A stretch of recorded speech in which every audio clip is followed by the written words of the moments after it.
Hello everyone, good afternoon. So our goal today is to be able to tell you about an open source project called Spark NLP that we've been building for a while and help you get your next NLP project off to a better start. So really there are two main sections. We're going to tell you what Spark NLP is, why we built it, and when you should consider it. Then we're going to go through some code examples to show you here's how we actually do things, kind of in real code, and here's what it takes, here's what runs behind the scene, and then we'll summarize with where you can get it.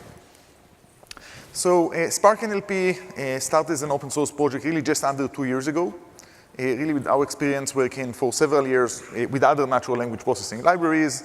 And we've been doing a lot of work in the healthcare space, building kind of domain-specific models, and struggled with it, the speed, the scale, and some of the lack of the actual support. Ended up building this, and the goal was really to build an open source library that will give you state-of-the-art, first of all, accuracy, which is kind of the most important. Are you actually getting the best results you could from your text? State-of-the-art speed, and state-of-the-art scale and scalability as well. So those were the three main design goals, and this is what the library is aiming for. So we'll talk through kind of where we stand with respect to those. In February this year, O'Reilly released a survey of 1,300 practitioners in enterprises. And one of the big questions they asked was which AI libraries you actually use. And Spark NLP was the fifth most commonly used AI library.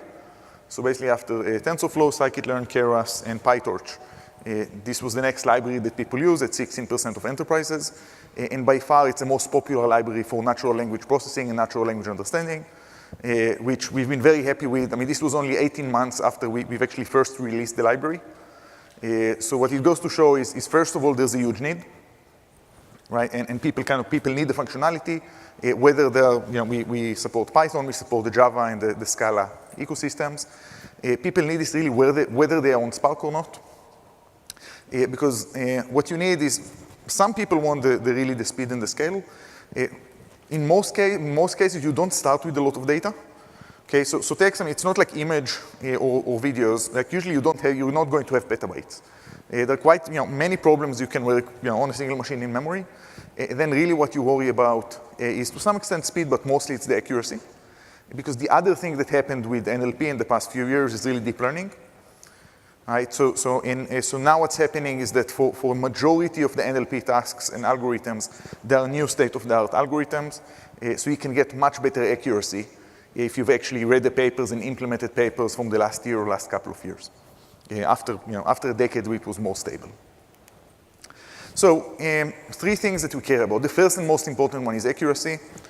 When we say state-of-the-art, it's not a marketing term. We mean it in the academic sense. State-of-the-art means when you look at the academic peer-reviewed papers, you look at the publicly used benchmarks, what are the best results to date that have been achieved? And what we do is we have a team of people who read the latest papers, latest workshops. We reproduce the best performing papers. If they do reproduce, we productize them, meaning that we write production grade code, we provide APIs in all the languages, we do a lot of work on optimization in terms of memory, speed, and scale, right? And our goal is often to just provide the first production grade implementations of those state-of-the-art papers. And there are quite a few models that really are kind of 2017, 2018 research implementations for the first times. In terms of why this is more accurate, you see, the example here is one benchmark, is the Anchor Web LG dataset. In general, you can just Google Spark NLP and you can look at the website. We are very open which papers we have implemented, where the benchmarks are, and you can run it yourself. So you can see if it's going to work for your use case, right? Because every algorithm kind of has its own strong points. Why is it more accurate? So everybody is doing deep learning. This library is nice because it can leverage GPUs really well. We use TensorFlow under the hood. It also has builds where it can leverage the latest Intel chips really well. So Intel has started to build some specialized deep learning instructions. We have builds that can utilize those. So we actually, we take advantage of all of those really modern platforms. But with deep learning, the question is, okay, like what network architecture do you actually implement? And here for NER, We've implemented bidirectional LSTMs on tokens, CNNs for characters. We can use different type of embeddings. So for example, we can use BERT embeddings now. We were the first ones to actually productize this last month, and it just kind of pre-built with the library. And even in terms of implementation, when you use LSTM, we don't use the standard TensorFlow LSTM cells. We use the contrib LSTM cells. There's different aspects of the underlying implementation that give us better accuracy. Okay, so basically what you're getting here is a nice package implementation where someone else made the effort basically to reproduce it, benchmark it, make sure you get the best accuracy for this type of problem. In terms of speed, so this is a Spark library. It can run any data frames. Of course, yes, it can scale nicely on a cluster. But when we started, we really wanted to do well on a single machine. Okay, because one of the main objections or question is, look, like I only have 50 megabytes of data. Why do I need Spark? Okay, and the answer is, look, you don't need Spark because you need to scale. You need Spark because it's just going to be much faster. And this is a benchmark we've published on O'Reilly Radar a year ago. It's a really simple pipeline.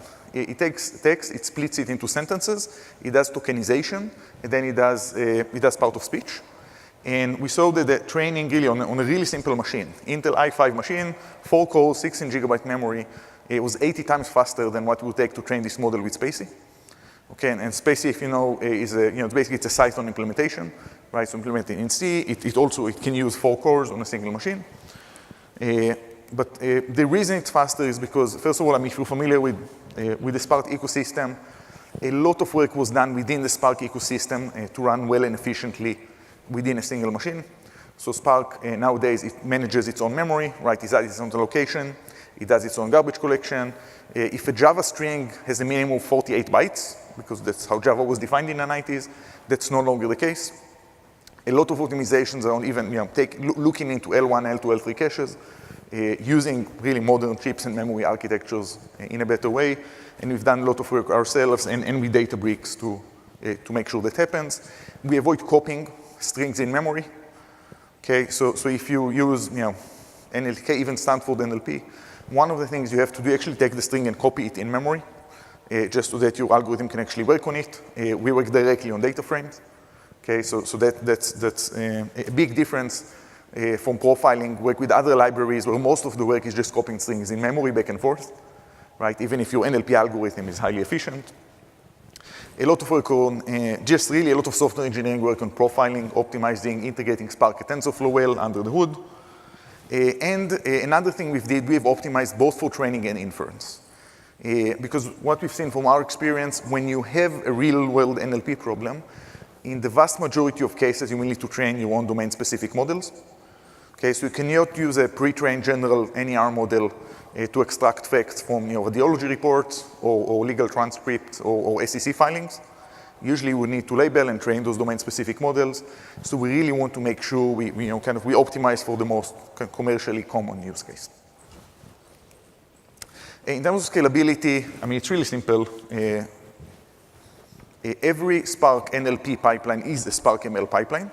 So we build this on top of Spark ML. We did not even extend the class. It's the same pipeline class, which enables us to scale as well as Spark scales. Okay. This is really the only natively distributed NLP library that you can find, at least on the open source market. You can take a pipeline and run it if you want to run it on Databricks, run it on EMR, really with zero code changes. It's a configuration thing, and you say, okay, here's my Spark master, just go and run the same thing, and you're going to see a speed up. The speed up would depend on your workflow, right? So you're not going to see the same speed up for every workflow, so there's no magic here in terms of distributed computing. Some things like inference, usually you can get near linear speed ups, right, really well. But for example, if you're training an RNN, right, it's an iterative process. It doesn't, it kind of, to an extent, it needs the iteration. It doesn't trivially parallelize, so you're going to get a lower speed up. One cool thing that we get out of Spark, and one of the hardest problems about actually making something run in distributed fashion is that you need distributed execution planning, and you need caching, and you need to minimize shuffling. And those like really hard distributed processing problems, and we basically leverage Spark for that, right? So all of that work that was done in the early years of Spark to kind of make sure we know like the basic data movement and transformation really well. We take advantage of that, and we have, we can now put it in real use case that's kind of really easy to use and gives you that performance benefit. So that's where we are on accuracy, on speed and scalability. Okay, and really if you look at first of all, just the current algorithms in terms of accuracy, between a third and a half of the annotators, kind of the NLP tasks we support are now deep learning based. In terms of speed and scalability, a lot of it thanks to Spark and TensorFlow. This is basically the only library that can scale well and the only library that can take advantage of kind of the capability of the more modern processors that you're probably already using. Spark NLP is open source, and it's Apache 2 open source. So like just take it and use it. Okay, you can use it commercially, you can use it under, kind of under no limitation whatsoever. You don't need to tell anyone anything, and that's how people use it. The goal was to actually give something to the community. There are other open source NLP packages, definitely. Two things to know, with Stanford Core NLP, you don't need a license for commercial use, so that's a paid license. Spacey is open source. Some of the pre-trained models are not. Okay, the non-English ones and even some of the other English ones are models that actually have Creative Commons licenses, but they are share-alike. So if you use them, the kind of you have this kind of viral issues with other code that you need to expose. So we were careful to make sure everything is Apache 2.0 and you can just use it as is. The library is in use, is in production use in quite a few companies, not just startups. If you look up Spark NLP or Spark NLP in action, there are multiple published case studies. I mean, we've worked with Roche, Kaiser Permanente, Intel, Amazon, Microsoft use this. So there are quite a few kind of large-scale in production use cases. If you just look at the issues and the releases in the past year, so there were 25 new releases in 2018. I think we had 5 or 6 releases in 2019. So we release new software every 2 weeks. If you look at the releases, you'll see that we fix bugs to make this work with SageMaker and Cloudera and Databricks and Azure and Vanilla Hadoop and Windows Server and Docker. So basically, today you can safely assume that whatever your environment is, someone else has already tried it. Most likely someone else is using this in production. Right, and at least kind of the basic things will work for you out of the box. So, we said it's an NLP library now, which brings us to the question, what exactly is an NLP library and what do we actually, like what does it do? Okay, so I understand I give it a string, what do I get? So the first thing we wanted is basically to get to feature parity with the main library, the main open source libraries. So if you look at Spacey, OpenNLP, NLTK, Stanford Core NLP. Okay, so your basic language processing tasks, so tokenization, stemming, lemmatization, part of speech tagging, NER are all there. Things that we have added, because people really have asked them and found them we found them very popular, are SpellChecking. Okay, and we will show you an example, but basically we can correct spelling of a sentence that you give it as an input. NER, basically all of the models are trainable. Okay, so you can train your own domain-specific models. Which basically anything other than homework exercise you should assume you'll need to do. And we have sentiment analysis, both rule-based and machine learning-based implementations within the library. And there's a set of pre-trained models as well, so you can kind of quickly get started. So basically today you can expect this as a full replacement kind of for other open source libraries with some added functionalities around NER, entity resolution, spell checking, and OCR. The other thing we have here is OCR, which I think we'll show you an example for. So the other thing we pay attention to is really how easy to use it is and how widely usable the library is.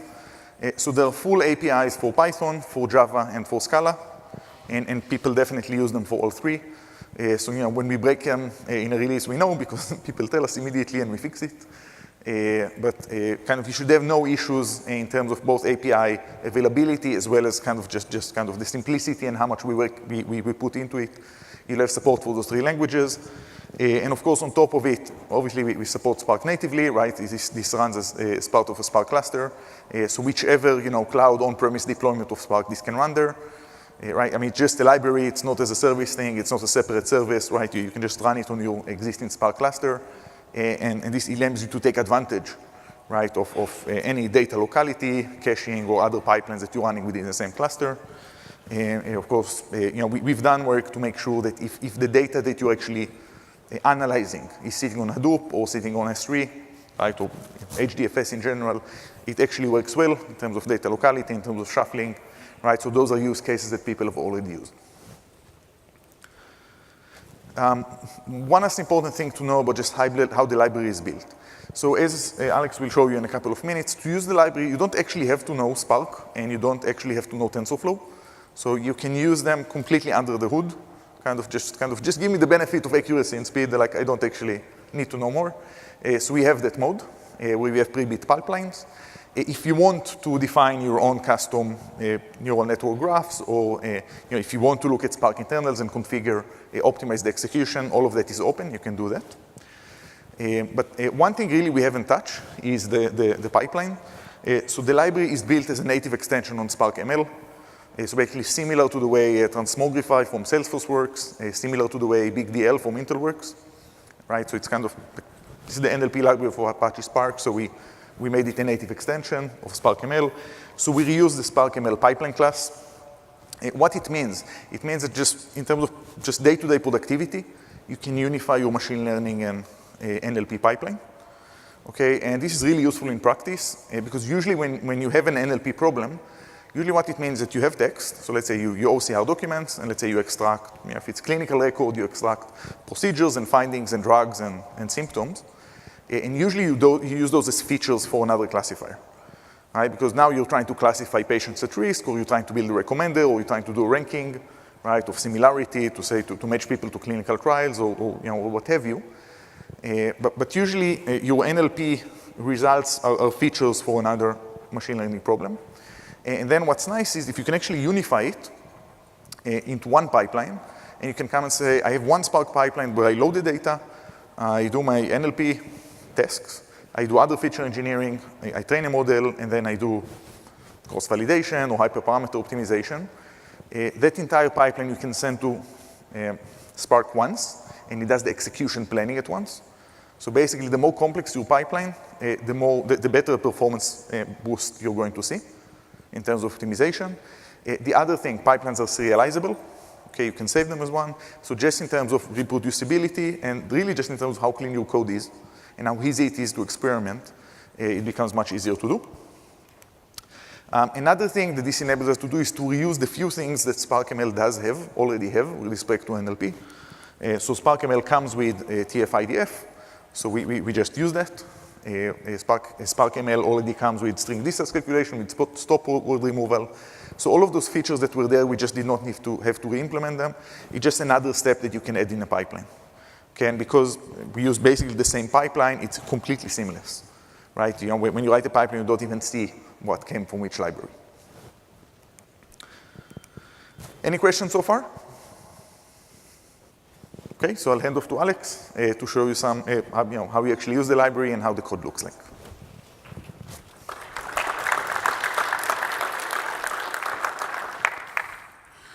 Okay, so let's look at some code and see what using Spark NLP actually looks like in code.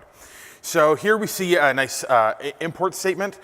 So installing Spark NLP is pretty easy if you're in the Python world. There's a PyPy package that you can get for it. If you're in like Scala or Java, it's in the Maven central repo as well as the Spark packages repo. So getting access to Spark NLP is pretty easy. So when you call Spark NLP.start, what it's doing behind the scenes is essentially starting a Spark session and doing some imports and just getting some stuff ready for you. And then after that, you can get your pipeline. So here we're doing from Spark NLP.pretrained, import pretrained pipeline. So these pretrained pipelines are stored on S3. They will be downloaded to your machine and cached. So the next time you use them, you won't need to go look for them again. And the benefit of that is that whenever you are using it in a distributed environment, those resources will be downloaded once to your executors and won't be needed to be downloaded again. So you will have to wait a little bit for it to download, but then after that, you just reuse it. The pre-trained pipeline, so we're just passing it in the name of the model and the language. It downloads it. And annotate is different than transform. So if you want to use it in a Spark way, you can call transform on the pipeline. But if you just want to pass in a string and see what it returns to you, you can just call annotate. And it will return a dictionary where the keys are the types of annotations that have run, and the values are the annotations that have been found. So in this case, we run this and we see Harry Potter is a great movie, and we print the sentiment, and it was positive, which makes sense. Also, this, reading code from a slide is a lot easier than running it live. So, yeah.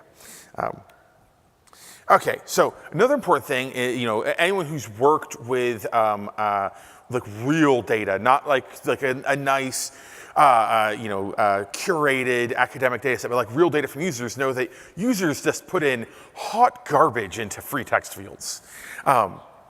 So a lot of times you have to fix up the data before you even have like a hope of looking at it. As David was saying, we looked at a lot of healthcare data, and sometimes like you would look at what the doctors wrote and be like, wow, how are they doing medicine? I don't know, hopefully they spent all their thought on medicine, and that's why they don't know how to spell or write sentences or separate words. So let's take our example again, and here we have Harry Potter is a great movie. So we need to fix that spelling. So we're going to call spell on that, and it looks like everything is fine up until great movie, and it's able to fix those. The spell checking here is I believe is heuristic based. Do we have a model based spell checker? Yeah. So actually, there are two implementations of spell checking. One of them is based on specific words. And basically what you're trying to do, you train the model, and it's unsupervised training, so you kind of show me a large body of good text. Okay, like for example, Wikipedia, that usually has good spelling. And then you train a semantic, you train basically a probabilistic model. And then if you see a word like great, you come and say, okay, it's not in my dictionary, and this other word is real close, you just do the replacement. So that's one model. A second model is based on deep learning. And what's better about it is that it also applies context. Okay, so the machine learning based only looks at specific word. So one of the issues we had things like a chest pain that were corrected to chest pain, right? Because the word chest is is much more rarely used, other than in a healthcare setting. Okay, but if you have if you use the context-based spell checker, it can see really a word within context and also not make those kinds of mistakes. So both options are there. But look, at the end of the day, if you're training your own model for French, German, you can train everything here. Or if you just need English, French, Italian, you can just use the pre-trained model, and you see this like 4 lines of code, 3 lines of code, and you don't need to know anything about kind of Spark TensorFlow under the hood, right? You just give it a sentence, you get it corrected.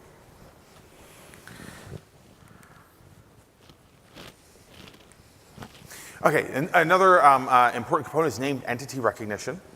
So is anyone here familiar with named entity recognition? Okay, good. So we have some it looks like a good portion of people are familiar. For those that aren't, so the idea is that we have some text that has some proper nouns in there, and we want to find these proper nouns.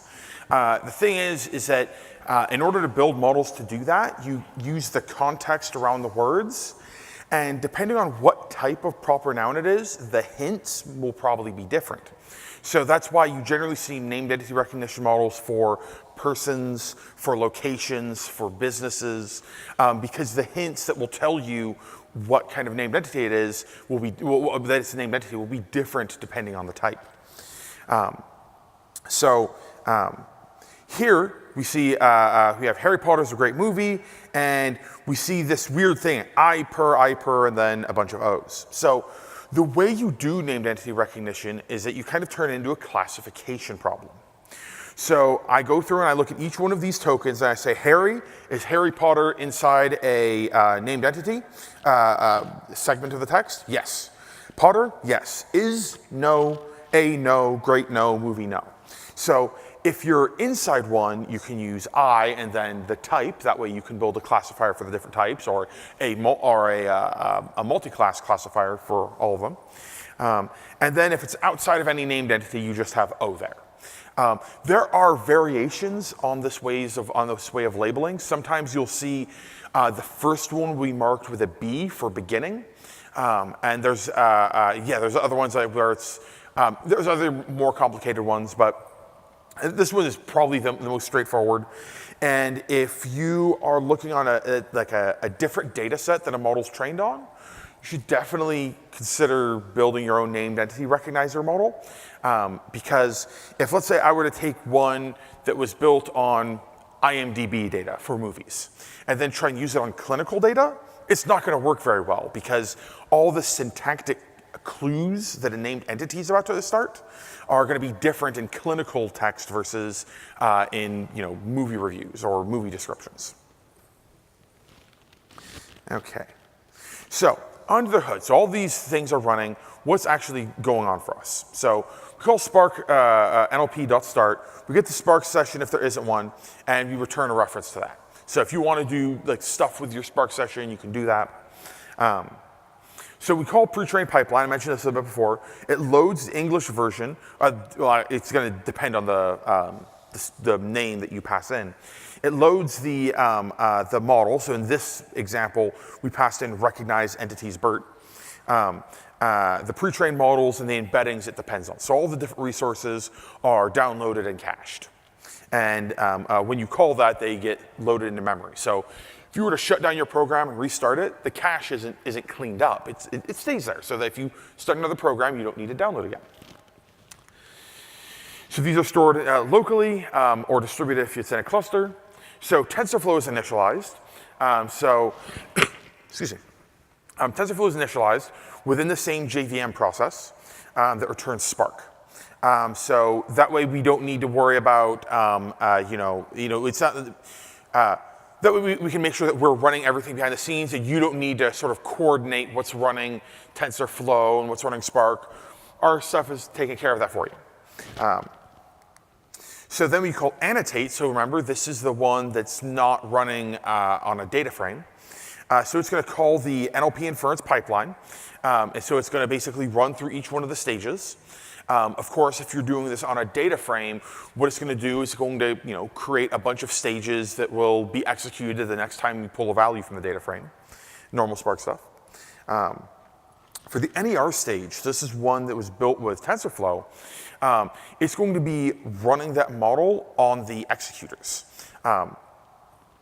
So if you're training though, you do have to train locally just because of the nature of the problem. There's not a lot of not a lot of great distributed deep learning training techniques, and for the most part, you can train these models a lot better locally without having to deal with the complications of distributed neural network training. So the BERT embeddings are used to convert the tokens. So the BERT embeddings are loaded. As the tokens are passed in, you get the conversions out. They get passed into the NER model, and we get the results out. And then we have all these processes done. We have all these annotations created, and we just pull them locally. So if you're in Python, it's to a dict object. If it's in Scala or Java, it's to a map. So I know that's sort of like a lot, but like this Spark NLP.start, it's not like one of those elevator buttons that really does nothing. It's actually doing a lot behind for you to make it easier for you. Because one of the difficult things with NLP libraries is there are these two conflicting concerns. One, you need to make it easy so that someone can download the library and figure out how to use it and figure out if it's the right solution for them. But then once they figure that out, you also have to make it really customizable, because there is no one-size-fits-all for NLP. So a lot of work has been done to both allow you to download something real quick and get it started to see if Spark NLP is right for you. And then once you've decided that, you can do a lot of customization. Okay, so one of the other things that's supported in Spark NLP is OCR, so object character recognition. So we import this helper here, and this helper is going to take this PDF, and it's going to load that PDF, and it's going to do a bunch of stuff, a bunch of image pre-processing. That pre-processing includes scaling, rotation, and erosion. So these are basically things that are going to make it easier for it to extract the characters. And then there's also, so you have the remaining parts that run over it. So the segment detections for the OCR, so that if you have like 2 columns in your document, you don't want the 2 columns concatenated. It can do it in a distributed fashion. So if you have many PDFs, you can distribute that work. And then it starts going through the text work, but it also has a special spelling corrector, because there are certain misspellings that you'll see in OCR that a human won't do, like confusing the lowercase e and lowercase c, or confusing the number 1 and the lowercase l.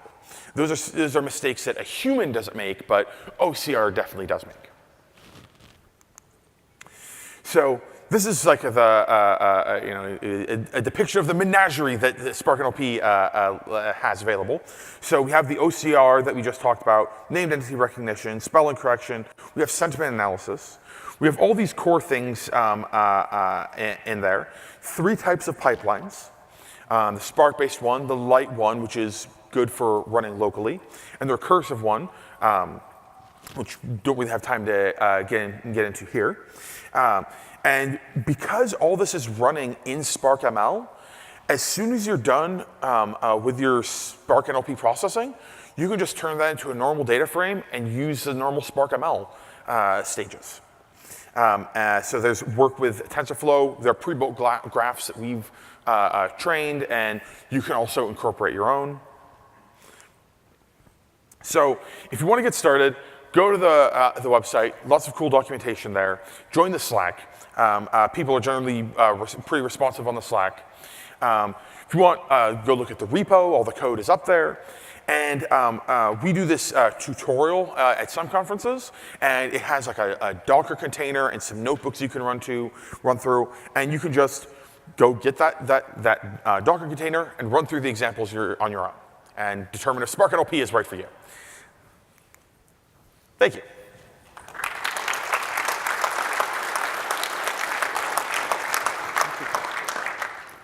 So if there are any questions, please come to the mics. Hi, thanks for the talk, and thanks for the park as well. I have 2 questions. One is basically with the spell checker, and the second with the OCR.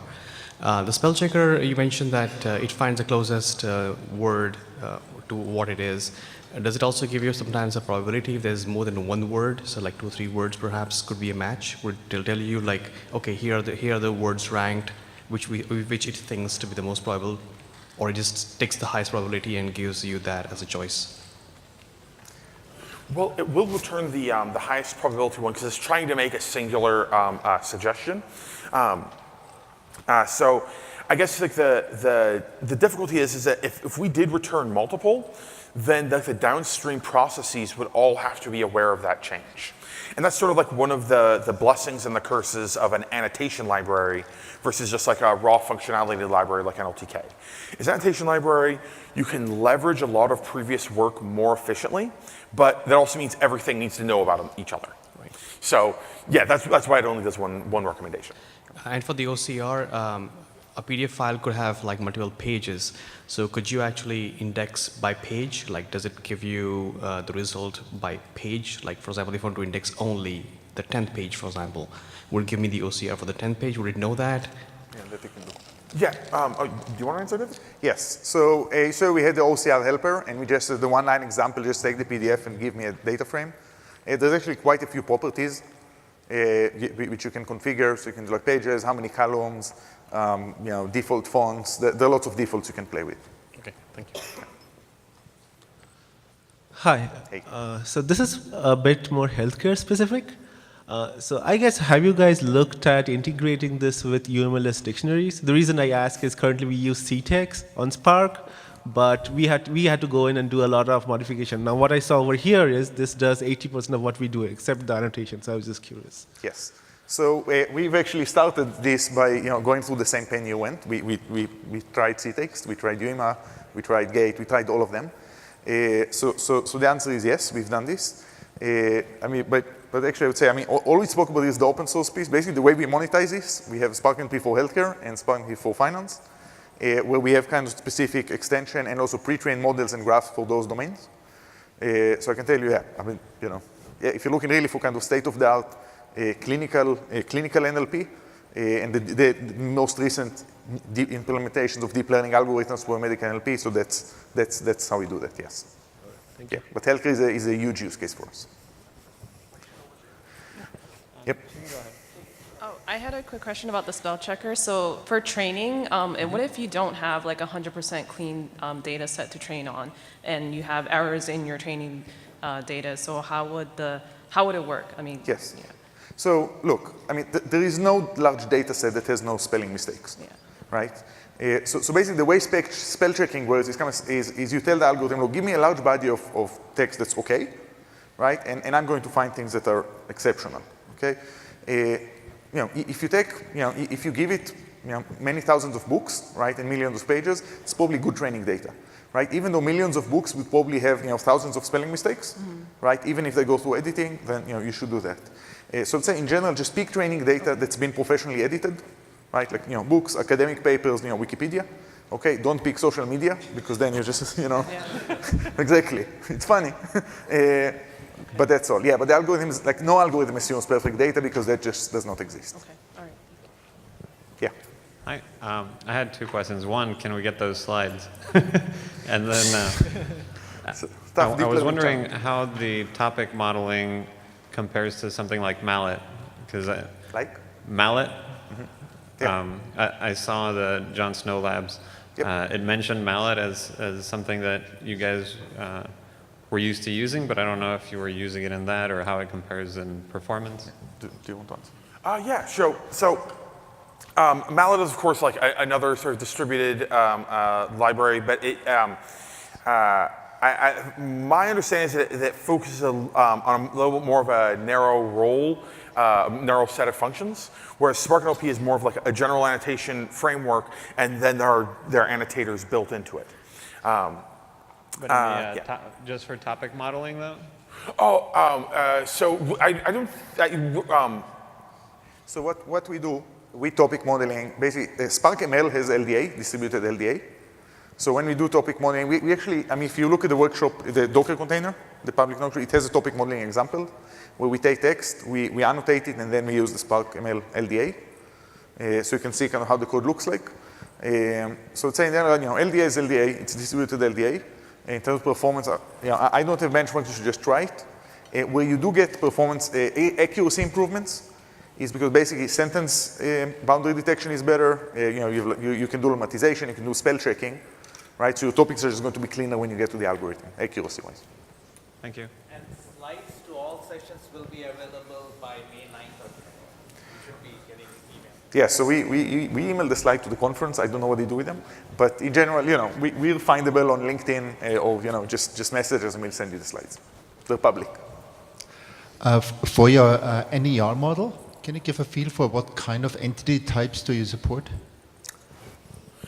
So I think like the one in the example there has persons, locations, and organizations. Those are the ones I remember seeing. And they're sort of like the normal ones you'll see in like benchmark models.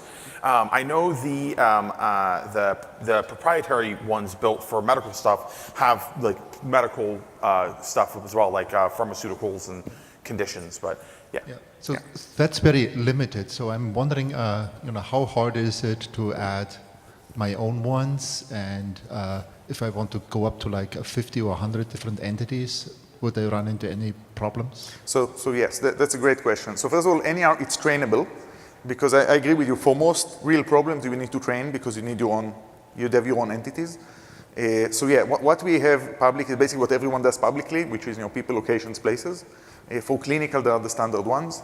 But for example, like last month at Strata Data, like here, we showed the case study with Roche, the pharma company, where we trained the custom NER model and we extracted 45 different types of fields from pathology reports. Okay, and that was really like, we still use pretty much the same code you've seen here. So I would say, we have cases where we had, like in the tens of kind of annotations that we do within a single model. You need the label data, right? But then really, it's fairly easy to train, and you've seen kind of the inference pipelines. Yeah, that's the main use case in practice. Thank you. For the spell checking part, is it fully localization support? You support every language, or? All the languages. No. That's a great question. So right now we have English is kind of the main language that's supported. We have support for French and Italian now for most of the annotators. But really, because it's all trainable, other people have built, like we know of other people who have built models, like I know of Portuguese and Indonesian, the people just haven't contributed back because it's all trainable. Specifically for spell checking, it's very easy to train you on because you don't need to label data, right? So if you need to do, Portuguese, really you just need a large body of, good text in Portuguese, and you can train the model and run it that way. And one thing I find that the spell checking is not very good at is when you have like names, location and all that. If you have data, is there a way that you can kind of feed it the, extra names or extra locations or anything like that in? I'm not, so for name recognition, to give it like a set of things to possibly expect?